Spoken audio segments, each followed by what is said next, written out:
As we look in on our party, as they put the finishing touches on the stronghold that they have acquired for themselves, the outer walls are all up, and most of the interior work is done as well.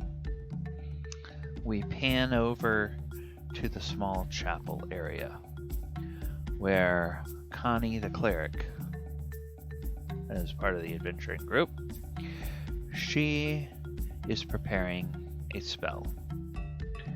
She has with her a large ruby, uh, and she has several vials of holy water, and she has rare incense. She takes the ruby and she puts it into a magical device which instantaneously crushes it into powder. Carefully taking the powder out, she begins waving her hands and speaking the words of power. For the next 10 minutes, she speaks, and you can see waves in the air of color as the ritual begins to take shape and fills out the entire area of this chamber. And she relaxes at the end of the 10 minutes, and she turns to Wally the wizard and Molly the monk, and she says, "It's done. Nobody can teleport in or out of here. Not at least until I say so." Alright. Hey everybody. Welcome. This is DM Gallibond, and we are going to be taking a look at the spell Forbiddance, which you have just heard an example of how Forbiddance might be used. It is a spell that always takes 10 minutes to cast, and unlike the arcane spell we looked at yesterday, it can be cast either using a normal 6th level spell slot, or it can be cast as a ritual in 5th edition, which does not take a spell slot. But it is a 6th level spell, so it does require that you have the ability to cast 6th level spells. Alright, so let's go ahead and take a look at the details of Forbiddance in 5th edition, and then also take a look at how this spell has worked over the different editions of the game. Alright, as we said, Forbiddance is a 6th level spell, has verbal, somatic, and material components. Now, what's interesting about the material components is the fact that they are not always consumed. There's a special circumstance in which they are consumed. Now, duration of the spell, it lasts an entire day. And you can ward against magical travel, protecting an area up to 40,000 square feet of floor space, up to a height of 30 feet above the floor. For the duration, creatures cannot teleport into the area or use portals, such as those created by the gate spell, to enter the area. Now, of course, that begs the question, well, what if somebody, teleports something like an entire airship, and they teleport it over the area? Well, as long as they're more than 30 feet in the air, it looks like it would probably work. So, it's there's a limited effectiveness of this. It's kind of like building walls around your town after they've invented the airplane. Okay, all right. We'll see how that works for you. Spell proofs the area against planar travel and therefore prevents creatures from accessing the area by way of the astral plane, ethereal plane, Feywild, Shadowfell, or plane shift spell. And the spell damages types of creatures that you choose when you cast it. So you can choose one or more of celestials, elementals, fey, fiends, and undead. And when a chosen creature enters the spell area for the first time on a turn or starts its turn there, it takes 5d10 radiant or necrotic damage, your choice when you cast the spell. Area of effect can't overlap with another forbidden spell. And here's the special thing about the duration and the material components. If you cast Forbiddance every day for 30 days in the same location, the spell lasts until it is dispelled. In other words, it becomes permanent, and the material components are consumed on the last casting. So that powdered ruby is consumed, the holy water is consumed, and the incense is consumed. All right. So that is 5th edition Forbiddance. Now, Forbiddance isn't original to the game. It did not come into the game until 2nd edition, but it has been in the game consistently since then, although it has altered a little bit over the years. All right, Forbiddance in 2nd edition has a range of 30 yards, a duration of permanent, and it's a 60-foot cube per level. So a 60 by 60 by 60 cube, and it's also a 6th level spell. So, you get 6th level spells. Let's say 1, 3, 5, 7, 9, 11.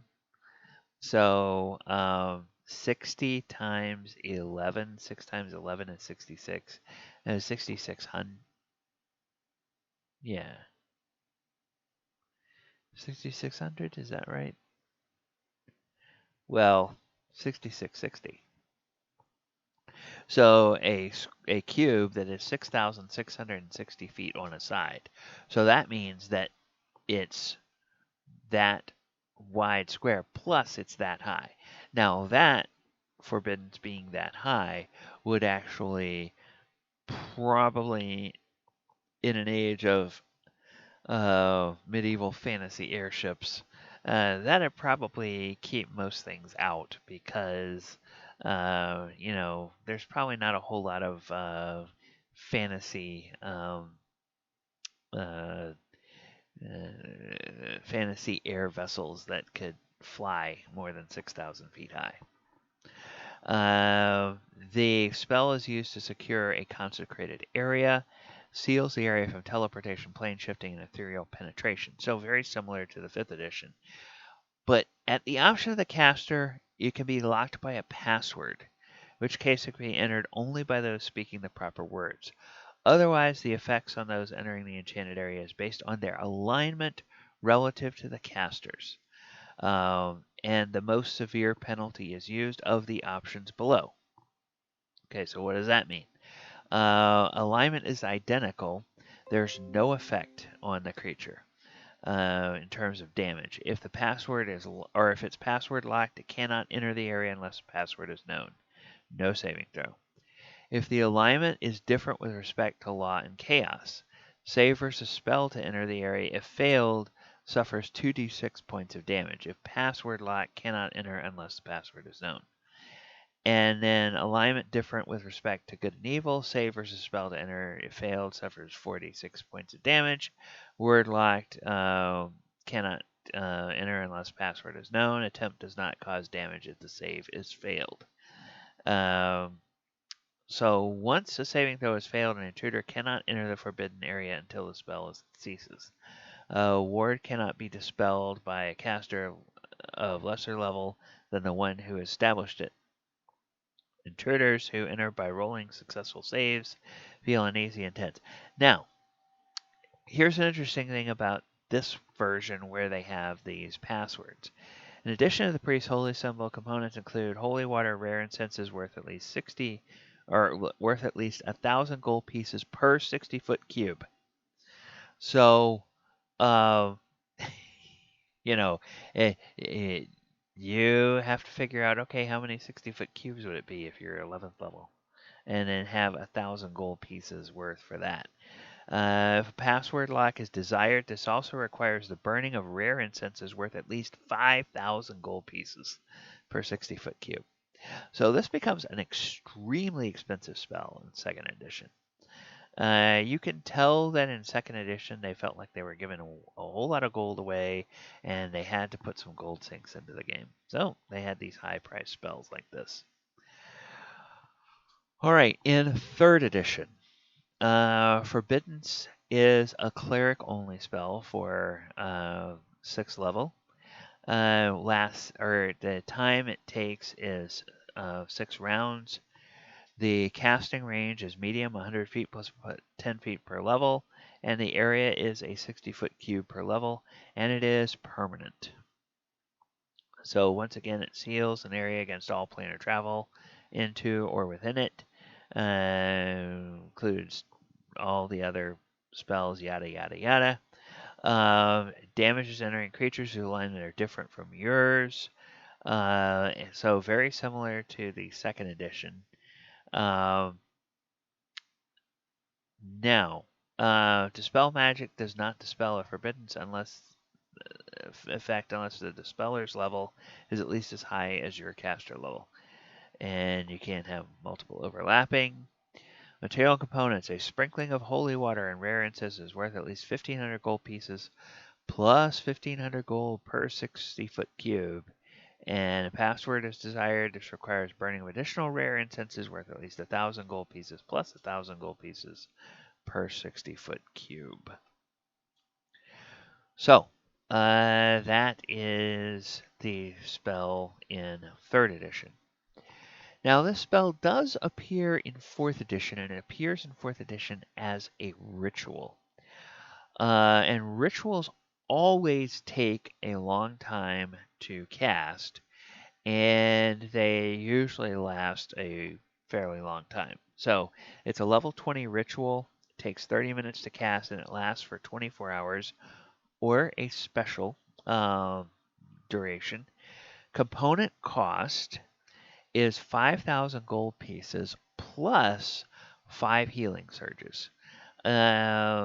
Basically, that would be like, in 5th edition terms, that would be like telling you to spend 5 of your hit dice that you would normally use for healing in order to cast this spell. So market price is 25,000 gold.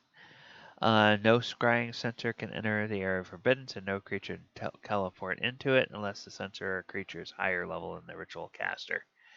And the Arcana check determines the size of the warded area, and which is always a burst. And a burst is so many squares all the way around ground zero.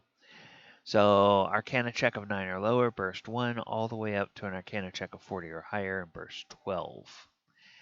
And the effect lasts for 24 hours. The ritual caster can extend this duration by expending 1 healing surge every 24 hours to sustain it. Caster does not need to be in the same area or even on the same plane to sustain the effect. And if this ritual effect is sustained without interruption for a year and a day, the effect becomes permanent. So, as you can see, there are, in 2nd edition and 3rd edition, it was just presumed that the area was permanent. 4th edition and 5th edition have allowed you to make it permanent, but in 2 different ways. Well, 5th edition says you have to cast a spell over and over again every day for a month.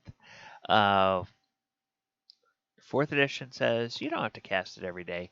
You just have to remember to spend a healing surge to keep it up once a day. And if you do, for a year and a day, you're good. It is permanent. All right. Well, that is the Forbidden Spell. Hope you've enjoyed our look at this spell through the history of the game.